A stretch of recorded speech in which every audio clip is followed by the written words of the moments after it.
اسلام کا اور دین کا کچھ اصول ہیں، وہ یہ کہ جب حالات مشکل ہوں شریعت انسان کے لیے آسانی کر دیتی ہے، اور ایک اور کہ جب حالات مشکل ہوں تو نیکی کا ثواب بھی بڑھ جاتا ہے۔ جس دور میں نیکی کرنا مشکل ہے اس دور میں نیکی کرنے کا ثواب زیادہ ہے، اور جس دور میں گناہ کرنا آسان ہے اس دور میں گناہوں سے بچنے کا ثواب زیادہ ہے۔ تو یہ شریعت کا اصول ہے۔ تو ایک بڑی کمال کی حدیث میں اس سردی کے موسم میں وضو کرنے کے حوالے سے آتا ہے، اور ایک لمبی حدیث ہے، آپ سے میں شیئر کر دیتا ہوں۔ اللہ کے نبی صلی اللہ علیہ وسلم نے فرمایا کہ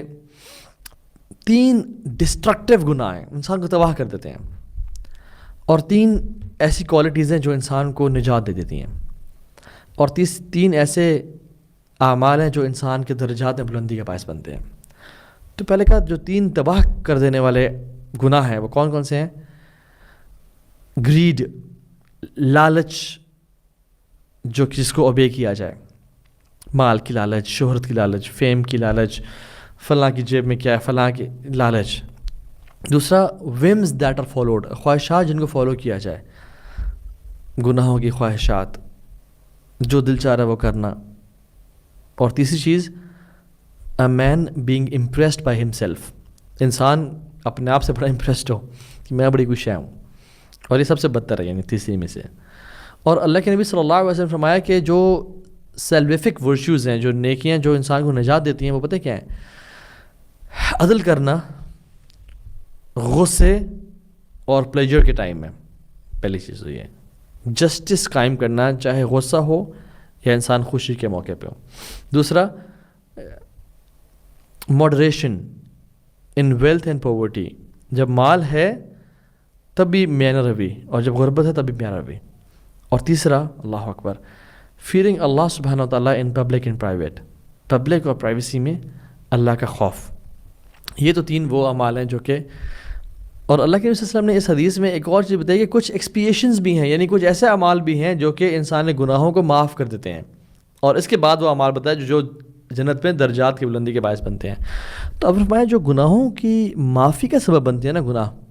وہ یہ ہیں کہ ایک نماز سے دوسری نماز کا انتظار کرنا اس کے بیچ میں، یعنی اگر ظہر پڑھ لیے تو عصر کا انتظار ہونا، عصر پڑھ لیے تو مغرب کا انتظار ہونا، ویٹنگ،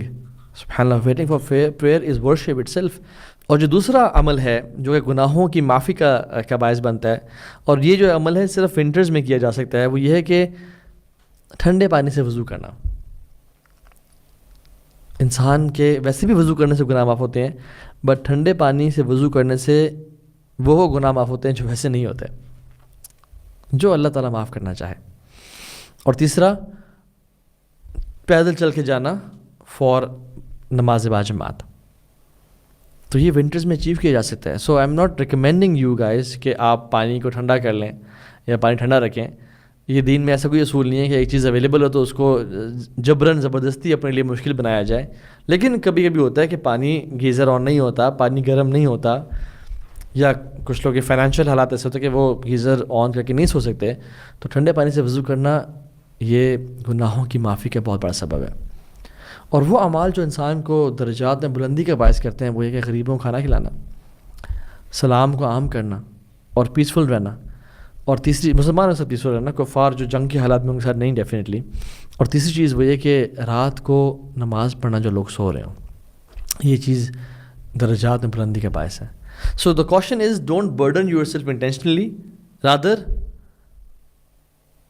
اگر ٹھنڈا پانی ہو تو اسے وضو کرنا، اس سے گناہ انسان کے معاف ہوتے ہیں۔ ایک شخص اللہ کے نبی صلی اللہ علیہ وسلم کے دور میں دھوپ میں کھڑا ہوا تھا، اور کوئی ریزن نہیں تھی، اور گرمی کا موسم تھا، تو آپ نے کہا یہ کیوں کھڑا ہوا دھوپ میں؟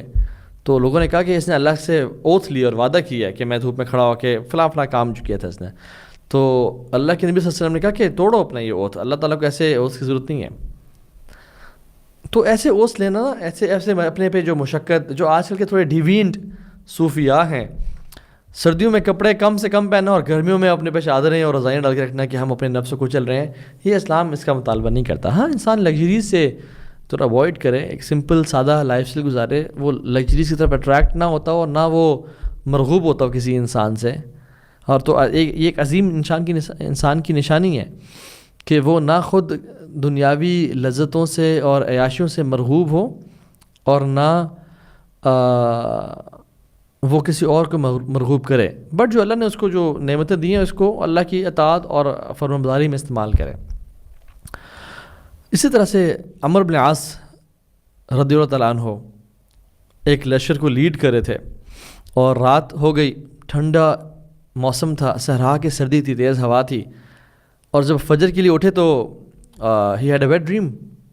اور ان کو ہی واز ان اسٹیٹ آف جنابہ، تو وضو کرنا تھا، لیکن ان کو پتہ لگ گیا کہ اگر میں نے وضو کیا اس پانی سے تو it's like killing myself, تو انہوں نے تیمم کر کے سب کو نماز میں لیڈ کیا، یعنی ہی واز دا امام، اور سب نے نماز پڑھی۔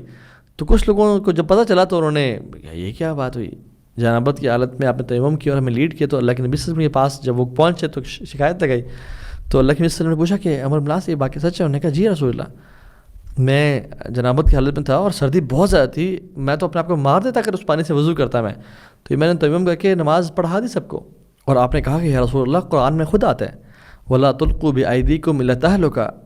کہ اپنے ہاتھوں سے اپنی جانیں نہ ظلم میں ڈالو، ہلاک نہ کرو۔ تو اللہ کے نبی صلی اللہ علیہ وسلم ہی laughed and he stayed silent, یعنی آپ کا جو خاموشی تھی وہ اپروول دا کہ ٹھیک ہے تم نے جو کیا وہ ٹھیک کیا۔ تو یعنی اس موسم میں جب ایسے حالات ہوں، یعنی کبھی حالات ایسے بن جاتے ہیں کہ جس میں انسان کے لیے بہت ڈیڈلی سچویشن ہو جاتی ہے کہ اگر میں کبھی انسان تبلیغ میں نکلا ہوتا ہے یا کوئی ایسی حالت ہوتی ہے جہاں پہ ایسا حالات بن جاتے ہیں، تو اس کو پھر اس معاملے میں یہ ایکسیپشن جو ہے نا وہ کر لینی چاہیے، اور بہتر ہے کہ خود سے فتوی نہ دے، کسی عالم یا کوئی مفتی ساتھ ہو تو اس سے پوچھ لیں انشاءاللہ۔